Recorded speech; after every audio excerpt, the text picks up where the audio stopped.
today I'm going to try to beat Pokemon Ultra Sun using only shiny Pokemon. And if the act of shiny hunting for hours and hours on end wasn't crazy enough, I'm also going to be playing through the game with a whole bunch of extra rules to make everything way more difficult than it should be. We begin the game and kick off our journey through the colorful island region of Alola. Looking at this beautiful island landscape, you would think it should have some pretty crazy shinies, right? Well, you're just gonna have to wait and see. We set off exploring our new home until, oh no, it's a tiny little rat! Whatever shall we do? Thankfully, the shirtless professor swoops in just in time with these three little guys that we can use to defend ourselves. This has to be one of my favorite starter trios in Pokemon history. They all have really great personality, and more importantly, they have some pretty solid shinies. But I just can't pass up on the opportunity to get a shiny Litten. So we start off ye old shiny starter hunt and reset and reset and reset until we finally get it.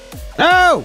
Shiny Litten! We nickname our best boy Pete, then head on until we have to battle our rival Hau. This is an amazing opportunity to flex our new shiny as we 360 dunk on this broke boy. From here we move on and meet this blonde girl with her little puffball looking friend. Then we immediately put ourselves right in harm's way as we try to save this little cotton ball from some Spearow. And as a thank you, he tries to kill us. But then this yellow guy swoops in and saves us. Whew, thanks, that was close, bird guy. Anyway, I hope that we don't actually have to hang out with these weirdos the entire game. After all that, we go tell our mom what happened, and she seems surprisingly unconcerned with the whole thing. Then we set off for our second day in Alola. The professor teaches us how to catch Pokemon, then we decide to go ahead and put that to the test. But of course, we can't just catch a random Pokemon because, you know, the whole challenge that we're doing in this video. So we go ahead and sit back and relax as we spend forever looking for our next shiny. We get very acquainted with the patches of grass on this little ridge here until eventually... Oh! Shiny Piggyback! This is one of the best shiny lines in the entire game, so I am absolutely stoked to find it. Thankfully, we catch this bird without much issue, then nickname it Sam for reasons we'll get to later. Finally, we get to move on, do a couple battles, and meet some space alien people. Side note, does nobody else think that it's a little strange that no adult is concerned with these weird space homies hanging around and talking to all the kids on the island? No? Just me? Okay. Anyway, moving right along, we have another battle against Hau where we continue our NBA dunk contest exhibition against our rival. After the battle, the professor teaches us about the Island Challenge, which is basically this game's version of the normal 8 gyms. So instead of doing 8 gyms, we'll be going around 4 islands and battling the leaders of each, as well as a bunch of super hard totem Pokemon battles in between those. Later that night, we set off with, this girl again, and head over to the professor's lab shack thing where some strange stuff seems to be happening. Are you sure we should go in there? Okay, after all that stuff, you would think that we would be done with the tutorial, right? Well, not quite. We still have to go back to trainer school where we beat a bunch of random school kids in some battles as we learn stuff. After receiving the gift of knowledge, we boop Tauros on the nose, then head into Holly City, where we make our first contact with the evil Team Skull. The best evil team in any Pokemon game ever. Fight me. Anyway, we beat them, then have a battle against the trial captain Alima, which goes just okay. Turns out, while Alima's team may seem a little bit weak, at this point in the game, this little normal type duo captained by Smeargle is actually pretty tough. So after losing more times than I care to admit, we finally squeak out the W and can move on. Boop. From here, we have more contact with Team Skull, continue to be pursued by these spooky spacemen, then finally get to our first totem Pokemon trial. We head into this rat-infested cave and battle our way through, defeating all the Pokemon inside with the help of Team Skull. Then finally, we face off against the big bad presidential impersonator, Gumptious. Thankfully, inside the cave, we were able to snag the TM for Brick Break, which is a super powerful, super effective fighting type move for this battle. Sam smacks the big rat with a couple Brick Breaks before going down, as Gumptious calls in his ally. Oh, if you haven't played this game before, not only do these totem Pokemon start the battle with big stat boosts, but they also can call in ally Pokemon in the middle of the fight and turn the battle into a 2v1. It's pretty unfair and makes a playthrough of this game more challenging than you would expect. Anyway, after Sam goes down, we bring in Pete to finish off the big boy with an ember. Then once the rat is roasted, his little buddy falls without much issue. After the battle, Alima teaches us a new fun interpretive dance, which isn't too useful for us because we're not allowed to use any Z moves in this challenge. Whoa! Oh! Start your engines, everyone, because this video is sponsored by Disney Speedstorm. Disney Speedstorm is a free-to-play, hero-based combat racing game inspired by the Disney and Pixar worlds. You can choose some of your favorite characters from the Disney universe and race against others in a high-octane battle to the finish. This game is super fun with really tight controls, and playing as and against all the different racers as you fly through these just beautiful tracks with amazing music is awesome. This game is really good. I was rocking with Stitch most of the time, but I might just be a Jack Sparrow main, I'm not sure yet. The big news is that Disney Speedstorm just launched Season 5, which includes some of the characters from and brand new tracks inspired by Frozen. So if you're a big fan of Elsa, or maybe you love Olaf, there's a whole lot for you to experience in this season. Disney Speedstorm has a little bit of something for everyone. If you're looking to play online and race against other people, they got you with the ranked multiplayer, or if you're looking for a more solo experience, there are plenty of modes for you to play alone as well. If you want to give Disney Speedstorm a try, you can scan the QR code that's on screen now, or you can click the link in the description. If you get any crazy clips, be sure to share them online and tag me so that I can see what you pull off. Big thanks to Disney Speedstorm for sponsoring today's video. Now back to it. From here we head up into the highlands of the islands, where we go into a meadow and have to save the cotton ball monster again. Bro, just stay in the bag! After our rescue mission, we find a new creative way to absolutely stunt on How in battle, which gets us enough experience to evolve Picky Peck into Trumbeak. At this point, we have a wide open path to battle the Kahuna Hala. But before we do that, we do a whole bunch of battles up on the ridge in order to beat the Ace Trainer, who rewards us with the TM for Roost, which is a very powerful healing move for this point in the game and helps our friend Trumbeak out immensely. From here, we head over to duke it out with the Kahuna Hala. Going into this battle, I'll be honest, I was pretty nervous. Hala has 3 pretty strong fighting type Pokemon versus our 2 kinda weak Pokemon,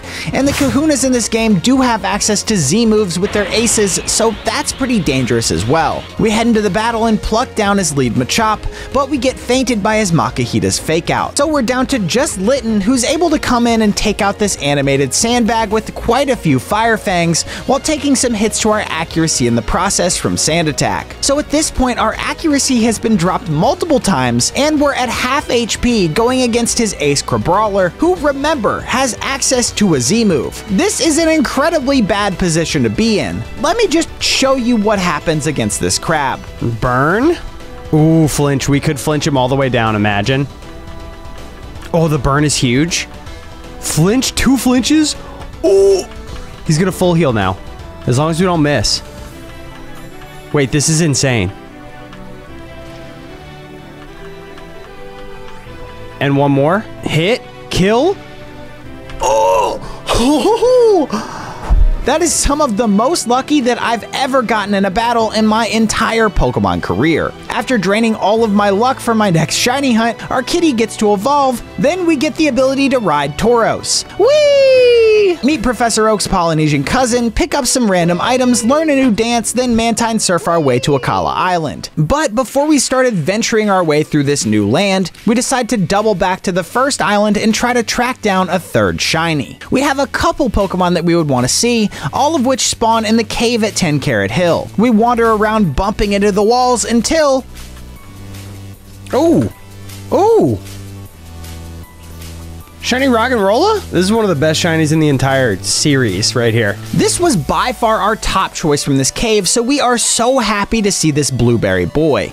It politely gets into the matching Great Ball without too much struggle, and we nickname him Berry. Delicious. Then we head back to the second island, where we meet these 2 people that I guess I'm supposed to know. Maybe they're from a previous game. Let me know in the comments if you recognize them. Anyway, we beat these nerds, then head on our way, stop by the Pikachu van, have a quick battle with Hal where we get to use Berry for the first time, then arrive in Paradise. We leave behind our happy place and start heading towards the water trial, but along the way we find Hal being bullied by some strange Team Skull guy. And nobody bullies Hal other than me, so we step in and beat down the man in black. After saving our friend, we finally arrive at Brooklet Hill to take on the water trial. We get a new Lapras ride and battle through the wild Pokemon until we come face to face with this massive beast, Araquanid. So this trial is normally pretty tough on its own, but if you take a quick look at our team, you might notice we don't really have too much of an answer for water types. In fact, we're actually very weak to water types. So naturally, we take some L's here, but eventually we come up with a plan. Turn 1, we use Barry's ability Sturdy to live through a bubble and hit the totem Pokemon with a super effective Rock Blast that gets really nice damage. Then we send in Sam, who outspeeds both Pokemon to finish off the Araquanid with a Pluck. From here, we're able to clean up the Masquerain with another Pluck to take the fight home. After that W, we move on, battle our Space Stalkers, meet a very tiny woman who helps us beat Team Skull, head into the Battle Royale Dome, win our first 4-way battle, then head up to the top of the Whale Volcano, where we take on the Fire Trial. After passing our toughest quiz to date, it's the big one! We're able to head into the battle, which, if you've been following along, you can probably guess this battle gives us a pretty dang hard time. I'm not gonna lie, we take some L's here, but eventually through those losses, we get enough experience to evolve Barry into a Boldore, and with that power boost, we're able to one-shot Marowak's ally Salazzle with the Rock Tomb after it gets summoned. Then we land a big Rock Tomb on Marowak, taking it down to less than half HP before going down. After getting some decent damage with smackdowns from Trumbeak, we're able to finish this big boy off with a gentle breeze from Pete. From here, we take a quick jaunt down Route 8 and have a forced stop at the Festival Plaza. Boo! Then we arrive at the final totem trial of the island in the rainforest. We avoid falling for any of the tempting traps as we gather the ingredients to make a delicious soup to attract the totem Pokemon Lurantis. Going into this fight, I was thinking that it would take 1, maybe 2 tries maximum to beat this thing, since, you know, we picked Fire Starter and this is the Grass Challenge, but I could not have been more wrong. What? Oh.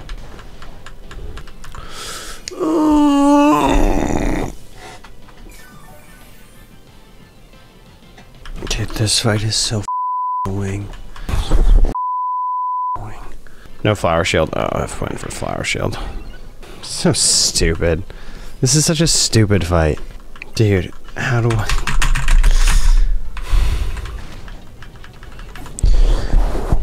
Holy...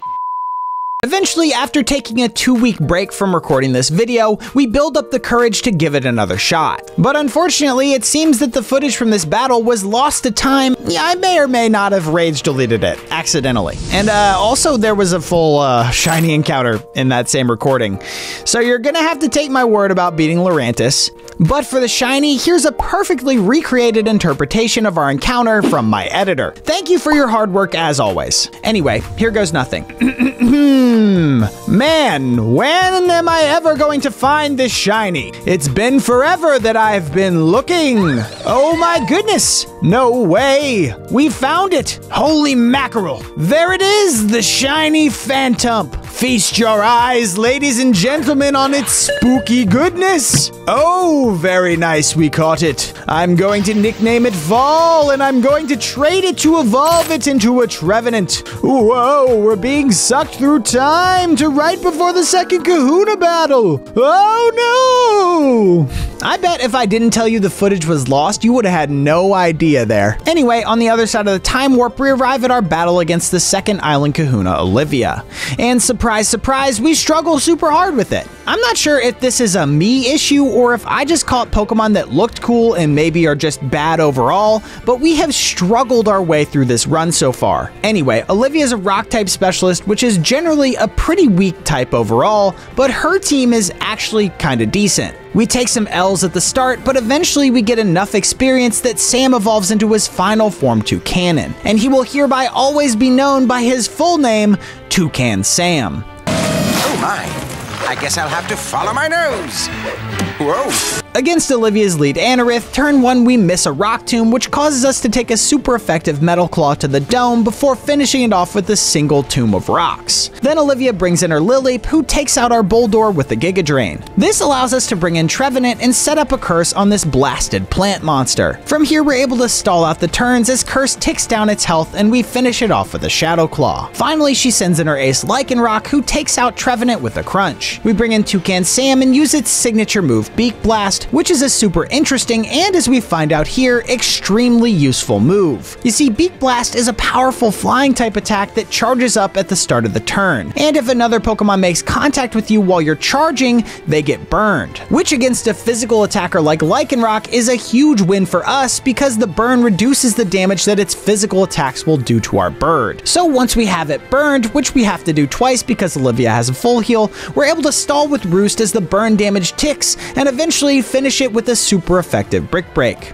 After the battle, Olivia busts it down. Yay. Then we make our way to the third island. But before we can do that, we have to make a quick stop at the Aether Paradise where we meet a whole bunch of totally not evil looking scientists, then do battle against some kind of interdimensional jellyfish who surprisingly doesn't cause us too many issues. Finally, we head on the ferry to Ula Ula Island where we do battle against Hao's now extremely expanded squad that does manage to give us quite a few issues, but we come out on top. Then we meet up with the professor in the park, go to the library with Lily, then make our way up to the top of Mount Hokulani to the observatory, which is where we find the next totem challenge. But before we take that on, we head over to the grass to start our search for a very special shiny Pokemon. In this grass, there are a lot of interesting spawns, but none quite as interesting as the first stage of the pseudo-legendary Beldum. But there's just one problem. You see, Beldum has a very low chance to actually spawn in this grass. Not to worry though, we have a trick up our sleeve. Since we've completed the grass trial, the Pokemart now sells an item known as the Adrenaline Orb, which when used on a wild Pokemon elevates their chance to call in an ally Pokemon for help in battle. And these allies just so happen to have a nicely elevated chance to be a shiny, especially after the Pokemon has called in a lot of them. I'm not sure on the exact numbers here, but just trust me, it's higher than usual. So we spend some time upsetting some Beldum and getting them to call in their allies over and over until... Oh! Finally it got there. Oh my god. This is great, but encountering a shiny Beldum is one thing, actually catching said shiny Beldum is another. You see, this little guy has a very low catch rate. Not only that, but it also only knows the move Takedown, which does recoil to itself, so once we find the Beldum, it's only a matter of time before it ends up killing itself. Thankfully, as we realize we actually have a Ghost-type Pokemon who's immune to Takedown, so the Beldum won't be able to hurt itself at all. Oh, 2 shakes? Okay, nobody came. Good. We got it. Yes. We nickname our new friend Belgium, then train it up until it evolves into a Metang, which really illustrates how freaking awesome this shiny line is. Easily one of my favorites in all of Pokemon. From here we head into the observatory, track down the sneaky Charjabug, evolve Pete into an Incineroar, then head into the depths of the building where we align these electric bugs in order to summon the totem Pokemon Togedemaru. Once this Mighty Mouse enters the fray, it immediately lashes out and forces us into a battle. We lead with Boldore and immediately take a super effective Iron Head to get off a 4 times effective Bulldoze, which does way less than expected thanks to this mouse's majorly boosted defense stat. After Togedemaru calls in its ally Skarmory, we swap to Incineroar and take out the bird, then get decent damage on Togedemaru before finally going down. From here we bring in Trevenant, who's able to take out the big mouse with a Bulldoze. Then we Leech Seed down his ally, Dendene, to take the fight home. After beating the totem, we head back to the park where we met with the professor earlier and find him getting bullied by the Team Skull leader Guzma. And nobody bullies my friends except for me, so we have to jump in and teach Guzma a lesson. After giving him the smackdown, we're free to head on our way to our next trial. Along the way, the tiny lady from earlier gives us a horse to ride over these big rocks, which for some reason Tauros can't make it over. Eventually, we make our way through the routes and end up outside of this spooky grocery store with the trial captain Acerola. You mean you want me to go in there alone? I don't love the idea, but if we have to, I guess I'll do it. We head inside and find that the place is literally haunted and we've been tricked into a ghost hunt. But luckily we have our trusty camera, which exposes ghosts for some reason. So we're able to find the spooky creatures haunting the building and eventually battle the spookiest of them all, the totem Pokemon Mimikyu. We lead with Boldore against this imposter and break its disguise turn 1 with a Rock Tomb. Then it brings in its ally Banette, who burns us in the most annoying annoying way possible. Then after Boldore goes down, we bring in Sam and burn the totem with the Beak Blast. But surprise, it has a Lumberry, which heals its condition. Where in the world did this thing get that berry from? Thankfully, the Bidet spares us by going for a Screech, so we're able to burn it again with the Beak Blast before going down on the next turn. This allows us to bring in Incineroar and trade a Darkest Lariat for a Play Rough, then we bring in Fall to clean up the rest of the fight. After beating the totem, we have a confrontation with Team Skull again, then head down to the beach where this guy, who I really hope is wearing sunscreen, gives us a free jet ski. Nice. We ride it over to the other side of the water where we find the Team Skull headquarters, Po Town. Then we do our best Solid Snake impression and sneakily infiltrate the base. In the depths of Po Town, we're able to enter Guzma's lair, where we do battle against the evil leader once again. Looking back on it, I have no idea why we decided to chase him down here. It seems like he was just trying to have a relaxing evening at home and we just kind of busted through his window and challenged him, but maybe there's some important context that I'm missing. I do never read dialogue. We have a back and forth battle against this big bug boy, but end up clutching it out with 4 HP on our very last Pokemon Trevenant. After beating Guzma, it's time for us to take on the Island Kahuna Nanu, the most apathetic boss character in Pokemon history. After losing a Heartbreaker against him in our first battle, we try our luck a second time. We lead with Fall against his Sableye and set up a Leech Seed as well as a Burn before going down to Shadow Balls. Next we bring in Boldore, and for some reason Nanu swaps out his Sableye to bring in Krokorok. Predicting an Earthquake, we swap to Sam, who immunes through it. Then on the following turn, we get confused by a Swagger, but manage to get off a Beak Blast and one-shot the Croc. Nanu brings his Sableye back in, then after taking a Fake Out, we finish it with the Drill Peck through confusion. Now he's down to just his Ace Persian, who can't quite kill us with the Power Gem, so we get a huge boosted damage with the Brick Break on the following turn. Then for some reason it goes for a massive Overkill Dark-type Z move, literally sucking Sam into a black hole, but at this point we're able to bring in Incineroar, who can finish up what we started here. After beating Nanu, we decide to go back to Aether Paradise because we smell some evil afoot or something. Something weird is going on, and I don't know how we knew this, but we did.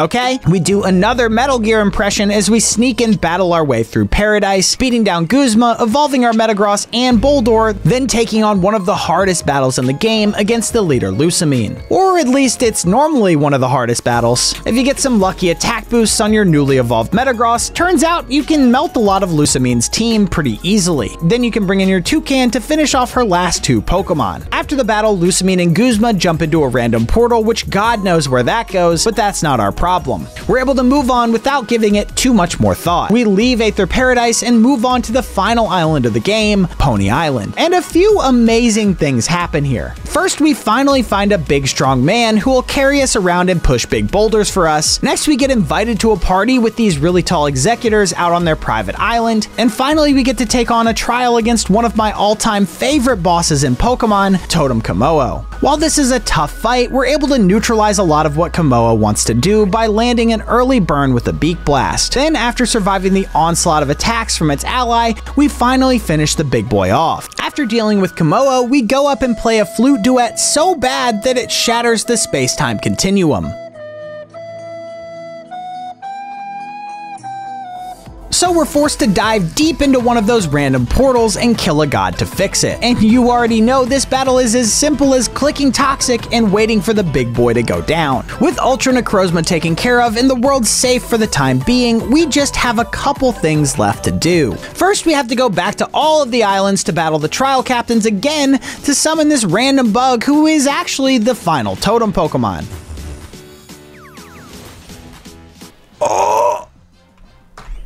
What? Huh, that was easy. Next, we face the final Kahuna Hapu, who specializes in ground types and can be pretty challenging, unless you're willing to cheese her with a flying type, which is exactly what we do. Should have had some more coverage moves. This is not my fault. With Hapu defeated, all we have left is Victory Road and the Elite Four. But as you can see, we still have an empty spot on our team, one that we need to fill with something that helps us get better type coverage. My first idea was to hunt for a shiny Lapras, but then I realized that all the wild Lapras's No Perish song, so that's a pretty bad idea. So instead we head over to Hano Beach on the second island, where we start looking for a very specific starfish. Thankfully, this hunt turned out to be one of the most merciful of the entire run, and before long, we nickname this thing Starly for the sake of confusion, then level it up and use a water stone to evolve it into a Starmie. From here, we head off to take on our final challenge. We make our way to the base of Mount Lanakila, where we find Gladion brooding like the edgy teen that he is.